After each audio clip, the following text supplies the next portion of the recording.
So welcome to our last house. This is the Sarah Belle Wilson home, and it dates to 1883, one of the oldest houses in the district, and really a remarkable Victorian house, 3.5 stories, composed of this beautiful red brick, this sort of velvet brick, this limestone detailing with with terracotta components, and this beautiful original porch and entry. It's one of the oldest buildings in the district and remarkable in so many different ways. And if you look up to the very top of the gable, you'll see this beautiful sunflower, this sort of sunburst ornament, which is very much in the spirit of the early architecture and work and drawings and ornament of Louis Sullivan and Adler and Sullivan, and so many of their buildings that have been lost, and also those by John Edelman, who worked for the firm. We don't have an attribute on the architect, but it's very much in that style, a really lovely Victorian house in every regard. And I invite you inside to see this remarkable renovation and restoration of a historic home on Deming Place.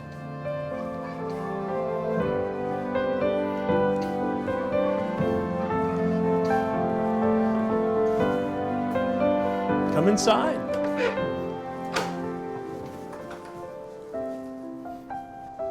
Good afternoon, Susan. Hi, Warren. Nice to see you. Oh, nice to see you. What a beautiful, beautiful house. Thank you so much. Welcome to the Sarah Belle Wilson House. Thank you. So this is Susan Hurst with Bloom Properties. And Susan, tell us a little bit about this wonderful project. Well, hard to know where to begin, Warren. It's been many years making the project come together. The first time I walked into this house, I knew how special it was. And believe me, it was a bit of a wreck. There had been a lot of water damage, plaster was falling, the columns were in disrepair, holes in the stained glass, and yet you just knew that it could be this beautiful place, that it had been beautiful and that it would be again. I know that you and the people who are involved with the Preservation Chicago are the same as me. We love old houses. Absolutely. And you know, we love old houses because we love the beauty of them, the detail, the craftsmanship that you just don't see now. But we also love the spirit of these places. We walk in and we can sense that this house has a life and a spirit. And you know, one of the amazing parts of the restoration has been diving into the history of the house, learning about the owners, and really bringing that spirit alive. It's been a fantastic opportunity. That's wonderful, because you are bringing history alive. And you know, these stories are such a visual component of why landmark districts are important, why owners are like you or companies like yourselves come in and dedicate your efforts to these amazing restoration efforts. Tell us a little bit about the original owners. Well, the original owner was Sarah Belle Wilson. She is the one who actually purchased the property here in 2 separate transactions in 1883. And as we learned about the house and researched the history and learned about her, we just came to respect her so much. And she was an amazing person, which is why we ended up naming the house after her. She came here around 1870 with her first husband and his 3 children. She ended up living down on Roosevelt Road, very near where the Chicago fire started. So her first husband had died, the fire hit, she lost everything. She was a 26-year-old widow with 3 young children and went on to establish a new home, eventually met Colonel Wilson, who became her second husband, and bought and built this amazing place. Really remarkable. It's almost like there's a little bit of like Chicago history just stoked in the building. Yes. And it's not just, you know, Lincoln Park or Lakeview history, but it's really a deep connection to Chicago and those early years. And you almost feel that in this beautiful design and sort of the spirit of these rooms that are really fabulous. Yes. That's one of the things that I think is so exciting when you start researching the history of a building and you realize how it tells us, you learn the story of the building, but you learn the story of the times and the story of the city and even the story of the country. You know, we learn later about the people who lived here during the Great Depression, and that tells the story of that time. You know, to keep this house going, they had to take in all kinds of boarders. So definitely you can look at this house and it's a beautiful house. And it beautifully tells the story of its times. That's a wonderful, wonderful. Take us on a tour. Okay, I'd be happy to. Thank you. So we're standing in the formal living room of the house. It's the old Victorian double parlor. These two rooms here are related. And yes, Sarah Belle herself is here with us. This is one of the only photos we found of her. In fact, I think the only photo, and shows her as about a maybe 70-year-old woman. This is from 1920. She's at that point living with her daughter in Elmira, Illinois. Sure. But yeah, one interesting thing when you start researching, particularly women, is it's really hard to find anything about them. They tend to get lost in history, whether because at the time their lives were not regarded as important, but also because their names would change over time. Sure. So it took a good lot of work to track her down. It was a man's world back then. Well, it was, and it was very interesting to find out that she was the one on the deed when they purchased the properties. It was done in two parcels for this house. It was actually her name on the deed, and we found that really exciting. And then as we learned more about her house, learned more about her life, we realized what an amazing person she was. She survived the Great Chicago Fire as a young widow with 3 stepchildren. Wow. She went on to, establish a new home at Chicago Avenue in LaSalle, where she took in sewing. She was a seamstress. Sure. And took in some boarders, and that's how she got by. One of these boarders turned out to be husband number 2. What do you know? Colonel John Wilson. So they apparently hit it off. Well, and what a great story about a woman kind of reinventing herself. Yes. As the city of Chicago, a young city of Chicago, burns to the ground, or at least the central area and a good chunk of the north side and the west side, and then to have her rebuild her life as the city's kind of reinventing and rebuilding itself. Yes. I mean, that must have been an amazing time to be alive, and a frightful time to be alive. I agree with you that it was probably an amazing time of reinvention in the city, and for a person who wanted to hustle, they could really reinvent themselves and reinvent their life. And in fact, that's exactly what Colonel John Wilson did. Wow. He was a very interesting person, as we found out in our research. He had moved out here from New Jersey, where he was an oysterman. And that was an exciting discovery for us when we unearthed that in the research, because one of our mysteries around here was this beautiful stained glass window we have in the hall, and featured at the very center of it is this beautiful boat. Like, who paints a boat on a stained glass window? Like, right. Why? That must have been such an important boat. So then here we find out that he was an oyster fisherman, and in fact came to Chicago and made his fortune as a restaurateur who specialized in oysters. He was also the first person to bring live lobster to Chicago, apparently. He ended up with multiple restaurants downtown, one especially for the ladies. Wow. Because that was a time where the ladies couldn't just go by themselves into a right. restaurant. That would have been unseemly. So, and he was known to be just a consummate host. He was known for his jovial nature. Everybody loved him. His restaurants were, decorated in the finest fashion. But he was an inventor of this new life for sure. So he was known as Colonel John Wilson. But we don't really think he was a colonel, Ward. He wasn't a colonel? No. In the Civil War? No.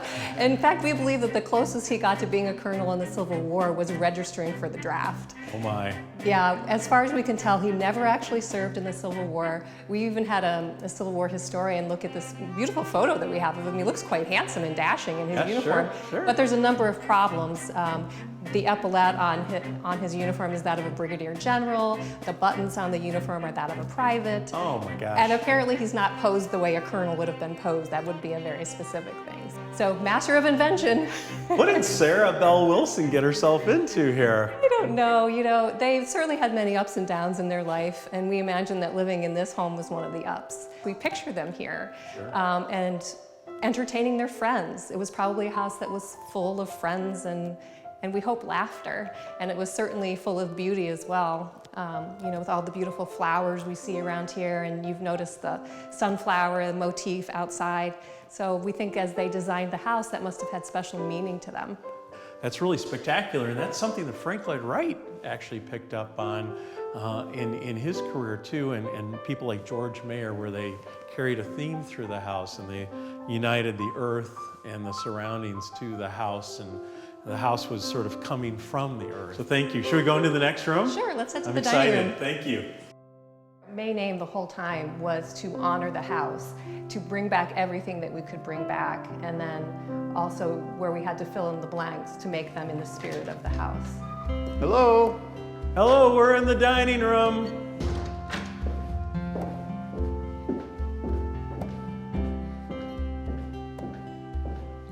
Hey. Hi, Hey Ed. there. Hey, I'm so glad you're here. Thank you. Ward, this is Ed Vera. He is the president of Formlinea Design+Build and a principal of Vera Architects and my partner in the restoration of this beautiful house. Oh my gosh, you guys did a wonderful job. What a great team here on this restoration project. So good to meet you. I've heard about you. Ed, we were hoping that you could take us around and show us some of the construction details. Absolutely. I'd love to do it. That's great, let's go. This is a remarkable staircase and this newel post with the sunflower theme again and these columns behind us. This is just a really marvelous space. It feels like it's the heart of the house, if you will.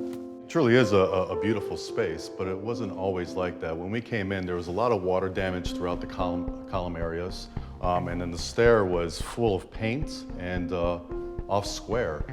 So the challenge was to keep the stair intact, keep the columns intact, but restore them back to their original condition.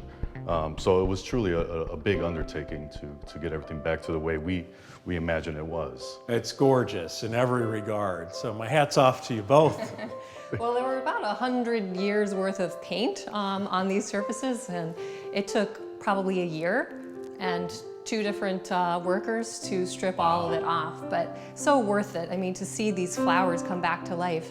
And one of the things I just love about this spot in the house is seeing all the different flowers that they use. So this beautiful sunflower here, the smaller sunflower on the smaller newel here.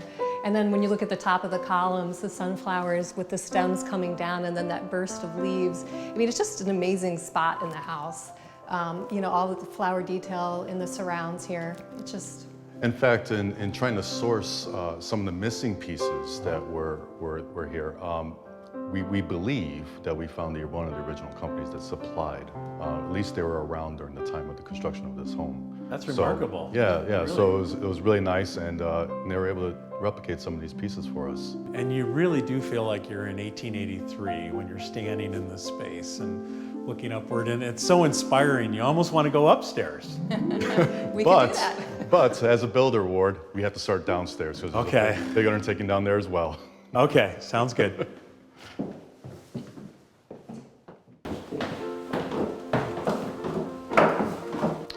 All right, Ward, where we're at, we're in the family room of the house. We're in the lower level where this was originally the basement. The original ceiling height was 7 feet. So we were tasked with lowering the basement by 2 feet. In doing so, I mean, the original foundation is a rubble foundation, so it has a pyramidal shape. We then underpinned the original foundation and built it up to reinforce it. What that allowed us to do is take advantage of some of the setbacks of that foundation by putting in these benches alongside the fireplace, and as well as setting the fireplace on top of the foundation. There are several examples of this throughout the lower level where we took advantage of the depth of the foundation.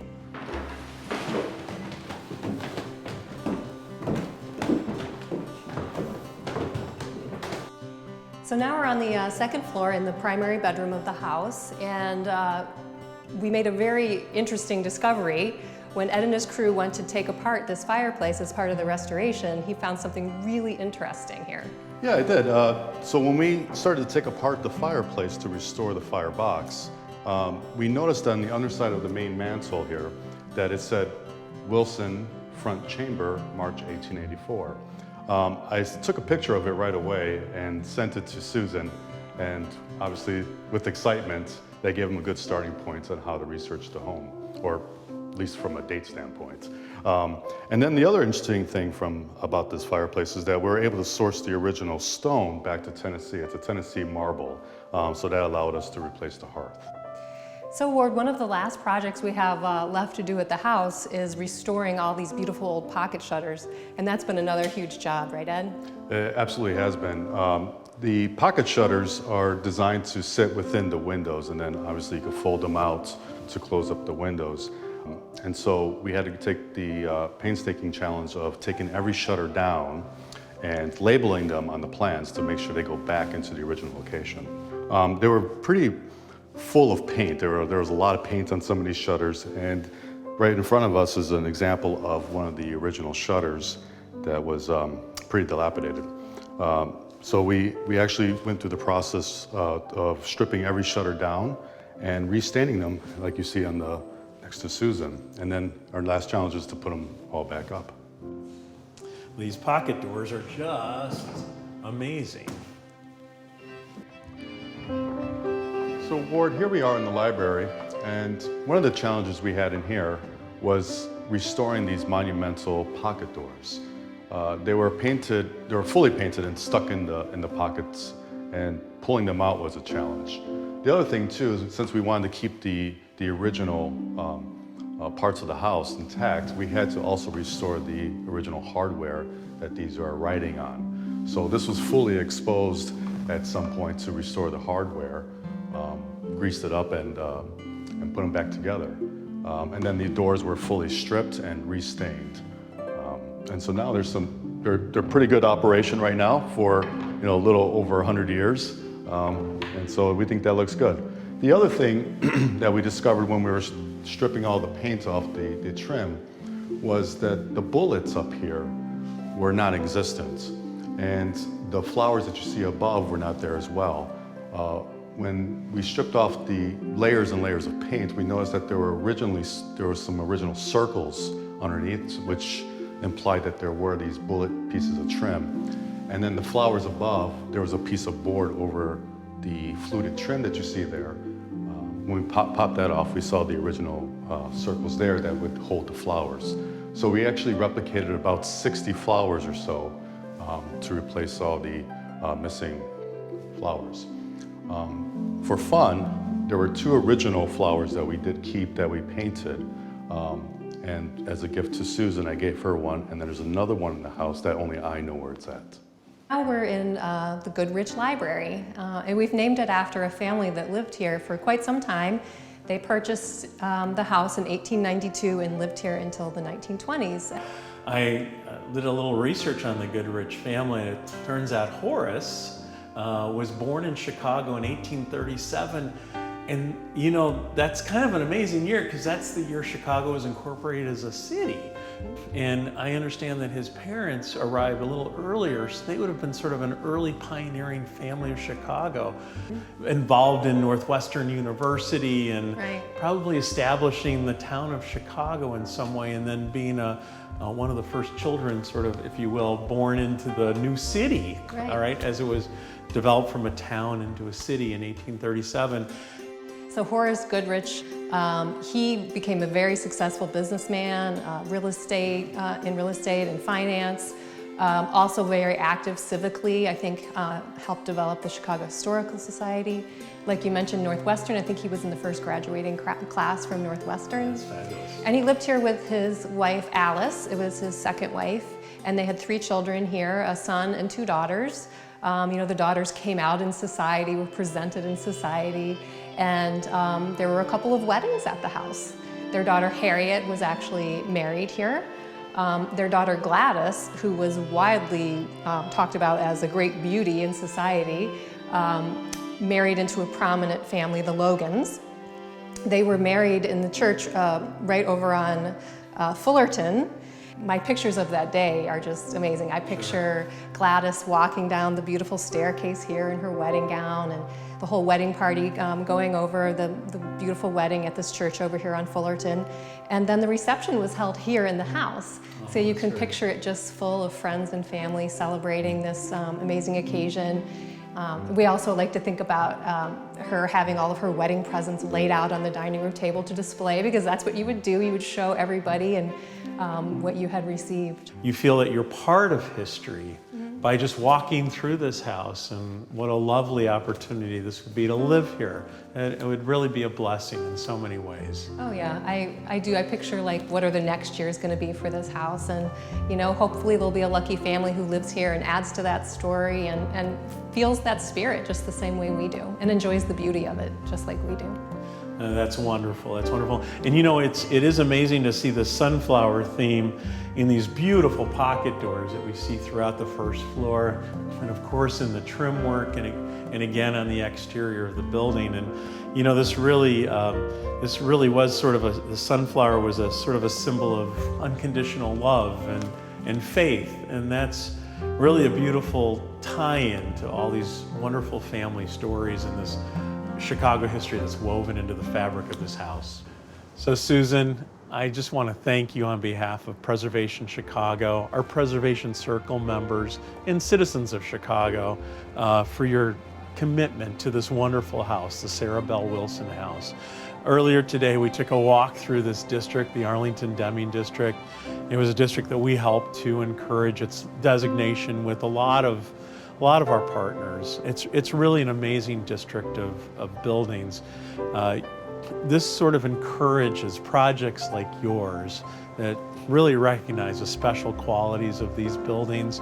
But I have to thank you and your team for your dedication, for Ed, and all the craftsmen and craftsmanship that occurred here to restore this wonderful house, this 1883 house built by Sarah Belle Wilson. And in these amazing stories, these great Chicago stories that tie to the Wilson family, Colonel Wilson, the Goodrich family, and the story continues with the next resident. And we hope that this type of renovation and this level of care will continue throughout this district and others. This is what we're about at Preservation Chicago, and our membership and our Preservation Circle and our foundations that support us find this so important, and it really is. And it tells a story, it brings Chicago history alive, and you feel like you've touched that Chicago history. And so thank you so much for your dedication to this house and your commitment to this district. And it's our hope that this building will be here in perpetuity. Thank you, Ward, for those kind words, and thank you for joining me here today. It was really a delight to show you and all your members through the house and to share the stories of the house with you. Thank you so much.